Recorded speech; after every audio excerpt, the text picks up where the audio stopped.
Welcome back to Intersection, a program of KBIA and the Reynolds Journalism Institute. I'm Ryan Famuliner, and today we're talking about Missouri's efforts to attract Boeing's 777X production facility to the state. On Friday, lawmakers approved a measure providing the company up to $1.7 billion over 23 years. And today on Intersection, we're talking about Missouri's bid and also discussing ways the state could attract businesses in the future. Joining me in studio for the conversation today, Chris Kelly is a Democratic state representative for a part of northeastern Boone County. Dan Meehan is the president and CEO of the Missouri Chamber of Commerce and Industry, the state's largest business association, and Brian Dobson is the associate dean of MU's Truman School of Public Affairs. And for you and our audience, should the state be in the business of offering tax credits to individual corporations? Would it be better to have a broad tax policy? Share your thoughts. Give us a call at 573-882-8925 or email intersection@kbia.org. You could also tweet IntersectKBIA. Had to kind of interrupt that conversation right before the break, so maybe just keep that going if we can. I guess some have actually called this the race to the bottom. I've seen that phrase used some places. Dan, what are your thoughts, I guess, on that phrase of this phenomenon of states competing against each other and trying to and undermining some of their tax incentive, tax income to bring these businesses in? I don't think it's a race to the bottom. It's reality, and like we were saying before the break. You either compete in this arena, or you're not in it, and you won't reap any of the rewards. So, is it a race to the bottom if we do attract 2,000 to 8,000 jobs for Boeing, and I've heard anywhere from over 2 to 3 jobs indirectly that would be generated by that. I don't know where that number would lie, but it certainly would help the supplier base of Boeing. We've got suppliers of Boeing in 110 out of 114 counties. There's almost 700 of them in our state. And to take it up to the 30,000 foot level for a second, I work for the Missouri Chamber. I care about Missouri, but what would this mean for the region if we were to attract 8,000 good jobs? I mean, Illinois, Tennessee, the Midwest in general. I mean, that's something that we don't think about enough. And more these days, you're going to have to look at a regional approach to these things. Illinois is going to benefit by this, and they didn't have to lift a finger last week, or they don't have a special session. And we've definitely got a better business climate than Illinois. But this could be a huge boost for the Midwest. Look what happens if they build a Boeing plant in terms of the need for electricity in the state of Missouri. And where's the place that the electricity is most likely to come from? It's most likely to come from mid-Missouri, and that's huge capital and employment commitment in mid-Missouri. Sure. One other big question that's probably hard to answer, though, is how much do we know, and maybe it has to be anecdotal, Dan, but do we know how much these incentive packages factor into the decision for companies? Obviously, Boeing has tried to make it pretty clear but obviously there are other considerations. We talked about it earlier for every company and to where they're going to locate. Do we know how often this really makes the difference, these incentive packages from state to state? I think for each project, it has its own equation in that regard. But for Boeing, this is very important. Rarely do you see, at least I don't remember seeing this, an RFP, request for proposal, from a company to say, all right, we've got locations in all of these areas, 12 to 15 of them. Here's what we want to see. What can you do? You rarely see it defined in such a detailed manner. It's usually more general. And it's up to the people in the legislature or the Department of Economic Development to craft the proposal that they think will work. But this was extremely specific. So I think the proposal, like we said earlier, this is simply to get in the bidding, get in the game. And thankfully the legislature and the governor did that. It's unusually large, too. With the smaller ones, smaller factors play a role. For example, I was active in the recruitment in the IBM team here locally. One of the things that was really important to IBM was our trail system in Columbia and Boone County. They, in fact, insisted that we expand the trail system to go right to the IBM facility. Quality of life is very important, and it's one of the reasons why Columbia and Mid-Missouri is able to compete so successfully.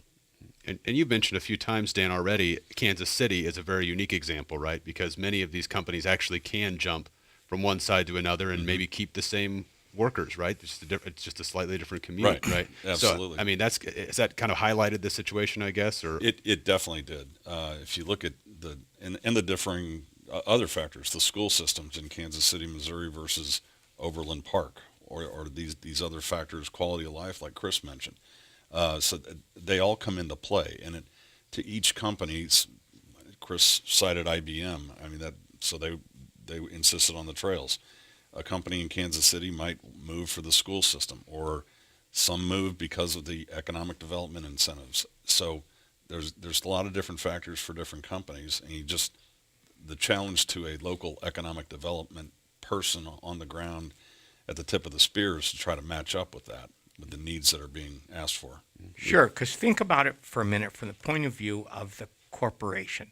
Once the corporation makes a decision to locate in a given community, they know that their recruiters are going to have to go out and find those chemists or machinists or engineers or whatever and attract them to that business in that community. And they're measuring how much help the nature of that community is going to be in that process. right? Brian?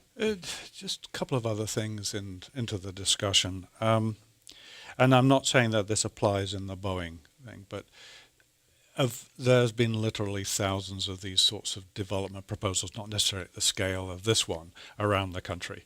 And there are all sorts of attempts to define what a return on investment is, what you get for that money.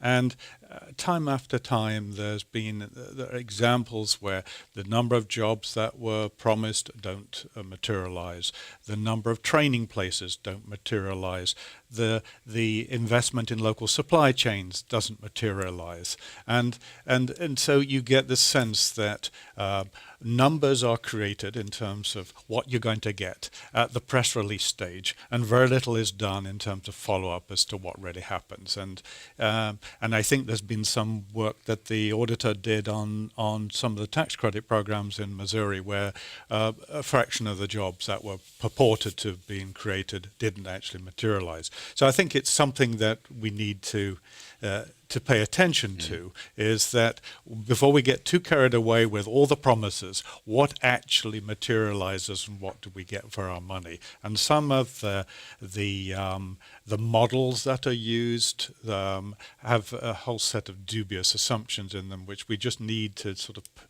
take care that we don't believe that these are gospel. The other thing that we haven't mentioned so far is that this is $150 million a year. What else could we do with $150 million a year? The opportunity cost in that, and that rarely comes up in the discussion until we start to say, well, how are we going to fund the next thing? And we've already closed that deal. Now, again, Boeing is such a special case; it's such a large thing that it's difficult to gainsay. But there are many other projects where maybe it would have been a better deal to have done something else with the money rather than follow through with the tax incentives. So it just reinforces the point you were making before. Not every deal is the same. No. And every deal needs to be looked at on its merits. This is the biggest one that I've seen. Yeah. Brian's right in a global sense. One of the things that Nixon, though, has been very good at is targeting the subsidy to the actual production of jobs. The $150 million subsidy doesn't occur except as a percentage of the total taxes that Boeing employees pay. So it's not like we're taking $150 million out of the current revenue of the state. We're taking a portion of the additional revenue that we would get from the employment taxes of the new employees. Right. So this is a more pertinent point, and when it's a job we maybe would have got anyway, right? Where the Boeing seems like it's going to be very contingent on whether we have the incentives. Yes. Right. Where this point, that's a good way to say it. Yeah. And it was also brought up in debate if they're scaling back the F-18 and that engineer goes from the F-18 line to the 777, does that count? But this is we've been doing this I think since 2005 with quality jobs, where the product has to be there, the job has to be there, the investment has to be there before the state comes in with any incentives. It's performance-based, like we've been saying. And we have that in this obviously Absolutely. we talked about it a little bit, but is there ever any hesitancy though to have those kind of, I've seen them called clawbacks in these bills, because again you're trying to make it as appealing as possible to these companies. You want to have a clawback if you can, because if as Brian was saying, if the jobs aren't created and you're already out the benefit, you want a way to redress that. So I don't think that was in anything we passed, but again, Boeing has to make good on what they say is going to happen before the state gets into it. It's scalable, so it will be anywhere from 0 to 150 million a year, but somewhere along that spectrum. There have been many examples where states have actually put money up front to get things done, and then suddenly find that they've built a plant, or they've built roads, or they've made the site available, and then the factory doesn't produce what it says it's going to be. We have a pretty good example. We have one Very not good too one. far away Yes. from here. Right. So we've got plenty of experience here, but very few states have been willing to enter into to actually implement the clawback agreements, because they don't want to be seen to be unfriendly to business again. So you can't actually follow up on what you say you're going to do, because then that will be seen as being inappropriate. Fortunately, it doesn't sound in this case as though we're in that situation. No money goes to Boeing that didn't come from a new job. Okay. And that's important. Clawbacks are most important in local economic development projects, because at least in Missouri, the local community is more likely to give money up front than is the state. I guess too. So, is there to get back to the idea in general of these incentives to companies? I mean, there has to be a breaking point at some point, right, where you are going too far? How far are we away from that? How much? I mean, every state keeps looking at different tax incentives and things like that. At some point, you hit rock bottom. You run out of money to spend, or you run out of incentives, because all of a sudden you can't fix I-70 anymore. How close are we to that rock bottom, or are we already past it? I don't know I don't know about Missouri, but I read about Washington's efforts to secure the Dreamliner project 10 years ago. And they spent something like $3.2 billion then to secure that. What it meant is that they lost their biggest source of business tax revenue, and that they had to increase the gasoline tax in order to pay for the infrastructure improvements. That sounds very close to emptying out your closet, and so you've really then got to find other means of raising money to pay for the things that went with that development. It's also changing the tax burden from the people who have ability to control the tax burden, i.e. the big corporation, to the ordinary citizen, who doesn't have as much ability to control the cost of gasoline, for instance. So I guess again, we don't know a whole lot about Missouri, but I mean, obviously we're not running a big deficit every year or anything like No that. deficit. No. But at the same time, are we still having to make some of these? I guess some of these concessions on some things we would rather not have to. Well, The words opportunity cost came up earlier. Yeah. And we have a glaring need for infrastructure investment. You mentioned I-70. That should have been rebuilt years ago, and it's high time that we do that. There's going to be a measure that the legislature considered last year, and I think it'll get to the voters this year, either via the legislature or initiative petition, that seeks a 1 penny increase in the sales tax to fund infrastructure and development around transportation. That's the kind of situation we find ourselves in. But like we've all said, this incentive for Boeing is only paid out of that new revenue generated by the deal. That's the way. To me, that's the way that economic development projects should work in the future, and thankfully, that's the way this one was structured. There's one exception to that, though, I think, and that's going to be the local governments and what they are being asked to do. And I haven't seen any of the details of the that's package. a good point. Somebody's got to supply the land, and somebody's got to supply the access to that land. Right. And I would imagine that's going to have to come up front, same as the deal in Moberly. So somebody's going to be on the line with that one. I haven't seen the St. Louis City or St. Louis No, I County haven't either. incentive package yet, but like I said earlier, I think they're stepping in Yeah. to the same magnitude for them like the state did. Yeah. But the state's going to be is a much stronger position than the locals are, because they're going to have to put their money in first. Take a moment to remind our audience that this is Intersection, a program of KBIA and the Reynolds Journalism Institute. I'm Ryan Famuliner, and today we're talking about Missouri's efforts to attract a new Boeing production facility to the state, and also discussing ways the state could attract businesses in the future. Joining me in studio for the conversation, Chris Kelly is a Democratic state representative for part of northeastern Boone County. Dan Meehan is the president and CEO of the Missouri Chamber of Commerce and Industry, and Brian Dobson is the associate dean of MU's Truman School of Public Affairs. And for you and our audience, should states compete with one another to attract large corporations? Share your thoughts. Give us a call at 573-882-8925 or email intersection@kbia.org. You could also tweet intersectkbia. One other thing we haven't talked about that's been part of this conversation in other states especially, and it'd be interesting to think about what it may mean in our state as well, is the impact all this may have on the state of organized labor. Again, in Washington state, the union voted to basically not accept some of the Boeing, some of the deal with Boeing in Washington state. And so what could this possibly mean for the state of organized labor? Some of these incentives, specifically this Boeing project as well. Any thoughts, maybe Dan, for you on that? Boeing isn't planning on doing anything different than how they do it now. So the machinists union would be the principal union that actually benefits by this. So it was with complete surprise last week when one morning the head of the machinists union had done a radio interview in Seattle and said that the people from that union in Washington are best equipped to build this, and basically said we shouldn't move it to St. Louis. And that alarmed everyone. He retracted that to a large extent. But I think labor stands to benefit by this, which is why you had the building trades come across with the concessions they made on working around the clock without overtime. It's why you had such a unified front from different labor organizations when we had the hearings and had the bill on the floor. So I don't think this really says anything about the state of organized labor, except when they see something worth fighting for, they'll do it, just like we will, just like everybody on that team did.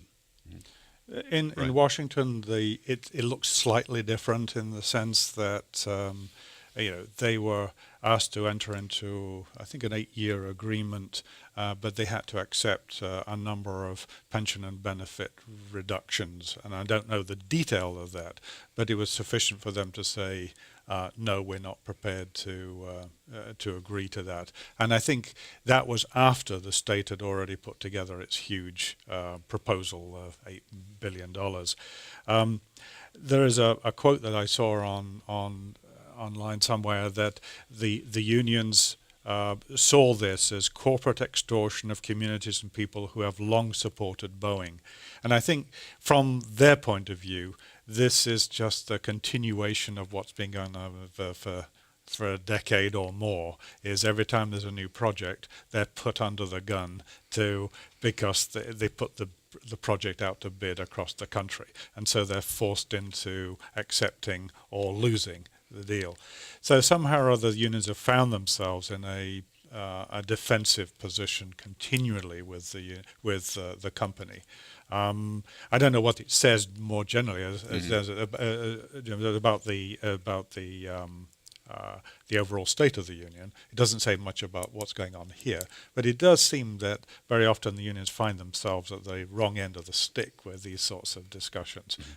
Whether they're thinking clearly about the issues or whether they feel it's time to put a line in the sand and try and stop some of this, some of the issues we've just been talking to. I don't know. And again, Washington, they felt like they were at that place, but Dan, you're saying in Missouri now, these unions aren't probably making that kind of concession. No, they see this as an opportunity. Sure. Right, and I don't know what the negotiations are between Boeing and the Machinists Union in St. Louis.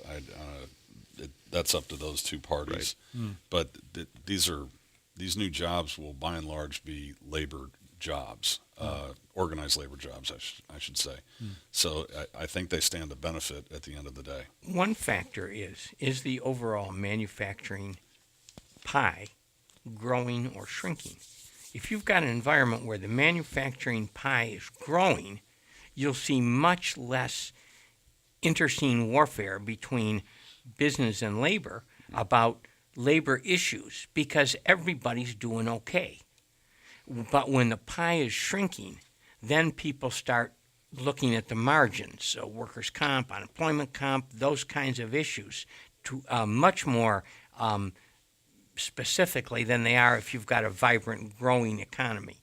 Because if everybody's doing okay, that's a much smaller piece of the economic puzzle. Right. But there's still going to be a competition, though, most Sure, likely, and for there ought those to new be. businesses. That's a Yeah. healthy tension in society. But again, at this point, we've already gotten down to this level where businesses know what they can already get and may just keep pushing it further, right? I mean, is that a concern too? Well, it's what they get paid for. That's what their shareholders have a right, and they have an obligation to deliver. You know what? The system works. Say what you want about the economy, and it's not where we want it to be right now. But it's probably will always be one of the strongest aspects about this country. The system does work for all the fights that we get into over it and disagreements we may have. Chris said a healthy tension. I think that's right. Right. I guess, I mean, again, to that effect of the cascading getting larger and larger. I mean, is there a chance, even though disarmament seems unlikely, as we talked about earlier, is there any chance of scaling back, or or states hitting those limits and all of a sudden that it stops being as much of a race? I mean, it has to slow down. I think eventually. you're going to see that. And, you can look at Kansas and say they got a more competitive tax environment. They also have a closing fund where at the end of the day, they'll come up to company X and say, locate here instead of wherever, and they'll literally hand over cash. How long can you sustain that is the question. I don't know if we've seen an example of that breaking the bank, but look at the realities that we see in Detroit or the state of Illinois. And I'm not saying it's because of their economic development incentives, but it's just a case of running out of money. And you have to balance that when you're making these decisions about what investments to make as a state government. And there are macroeconomic changes. 30 years ago, Moberly was a vibrant railroad town. Fact of the world is that the economy changed, and there's no more need for roundhouses and locomotive engineers in Moberly as there once was. And same thing with the automobile industry, and the economy changes. There's no blockbuster jobs anymore because we all got Netflix. Right. And if you look at some of the things that you see in productivity and how that's always improving, and it's doing away with a number of jobs as it increases. As productivity rises, the number of human beings you need working on an assembly line probably goes down. So where do we do to make that right, to create those new job opportunities? And overall, you got to grow the pie. But it's a little alarming when you see some studies that suggest that our GDP is going to grow for the next 20 years by 2% or less. You're not hitting where you need to hit on that. Right. And that's due to one of the reasons macroeconomic people scale. like things like Boeing, because somebody is producing actual wealth. Right. They're making something. They're manufacturing. And we see that leaving America. And that's why the aluminum company in Missouri is so important, and the other things where we actually make stuff is real important. Right. We only have a few minutes left in the show, about 5, and I wanted to leave more time for this than we did. But since we have you here, Representative Kelly and Dan and Brian, we talk a little bit about what we can expect for this coming session. It's going to be starting next month. Representative Kelly, what are you going to be working on right off the bat? Far and away, the most important thing facing the legislature next year is whether we expand medical services to cover the working poor. It's something that the Chamber's been on all year. It's much, much bigger, by the way, than Boeing in terms of money for the state of Missouri. It will produce billions of dollars, and more people will be covered, and it will be good in every community in the state of Missouri. Right. The Medicaid expansion is far and away the biggest issue. Right. The governor pushed for that last session, and it didn't pan out. That's right. I rarely have seen the number one priority of a governor get zero attention from the legislature in general. Now, some wanted it, like Chris, but the Republican leadership in the House and Senate didn't want to touch it. I think that's changing a little bit. Is it changing enough to have an impact? I don't know yet. But we're looking at saying we've paid all this money into the federal government. Let's get our share back to provide for the health care that we need to do in the state of Missouri. we're coming out with a statement today that we're going to lose up to $2.2 billion in federal funds by failing to expand Medicaid, a study done by the New York University. And that's a third party that doesn't have a vested interest in this, but they looked at the states that are not going to expand, and they're losing a ton of investment. Republican leadership was not in for this last session. Do we think they'll play ball this year? I hope so, and I hope the Republicans who represent portions of Boone County will be. The failure to expand costs Columbia, Missouri, $30 million. Do you think something's changed that'll make them play ball this time? I hope that the hospitals and the business community, like Dan, like the Chamber's doing, are talking turkey to people. You try, but this is a tough one. And what we haven't said the P word yet, but it's an election year, and the politics of this, we saw it in special session. You have the Speaker of the House running for Attorney General. You have Senator Schaefer running for Attorney General. You have Senator Schmidt potentially running for Attorney General. So everybody's watching what the other are doing, and it's always done with the backdrop of politics, session as that is. But this year in particular, I think it's going to you never know what's going to happen, but I don't hold out too much hope for a lot of activity this year. Mm-hmm. What are the other? Oh, Brian, go ahead. I just wanted to comment. It would be so interesting if the governor was to be so engaged as he has been in relation to the Boeing deal, and to really make not only verbally its priority, but actually get down and work with the legislature and get the response from the legislature to move this forward, saying, just as you did, this is $2.2 billion worth of investment, and it's X number of jobs and all the rest of it. If we could frame it in those ways, maybe something will happen. But and the reality is it's a sixth of our economy. Yeah. We're all getting older, and Yep. the demographics argue for much more investment in healthcare in general, and this is one way to do it. Mm-hmm. About a minute left. Representative Kelly, what are the other big issues? That's your big one, but what are the Well, other ones? for me, the one that Dan referred to before, infrastructure, is very, very important. The Fulton Hospital, the engineering school here in Columbia, the medical school in Kansas City. We've got a number of things we've got to get done. Do you think the legislature will work together better this time around? It's the 6th year I've been pushing this. We passed it twice in the House and never got it moving in the Senate. Right. Dan, I mean, same thoughts on those, I guess. Infrastructure is extremely important. Also, unemployment insurance. We're hemorrhaging money out of that fund that should be given out for the right reasons, and that's if you're unemployed due to no fault of your own, it tides you over till you get that next job, not for some of the crazy claims that we're seeing. But we're going to be pushing hard on that infrastructure thing. And I'll say one more thing. Chris is an example. He's going to be another casualty of what we call term limits in the state of Missouri. We shouldn't have them, and they don't let the city of Columbia elect him again if they want to.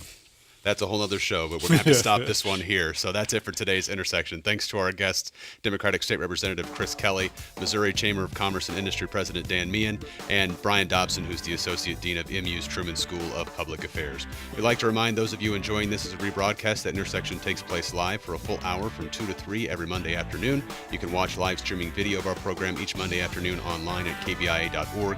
Alongside that video, you can submit your questions and comments and take part in an online discussion with others in the audience. You'll also find an archive of all of our past programs, including the full hour of today's conversation. Intersections is a broadcast from the Reynolds Journalism Institute and is a project of RJI and KBIA. Intersections is produced by Raymond Tungakar, Janet Saidi, and Ruben Stern. Travis McMillan's our technical director with production assistance from Sifan Oyong, Casey Morrell, and Andrew Yost. Pat Akers is our audio producer. Executive directors are Mike Dunn and Mike McKean. And I'm Ryan Famuliner. Thanks for joining us today, and have a great week.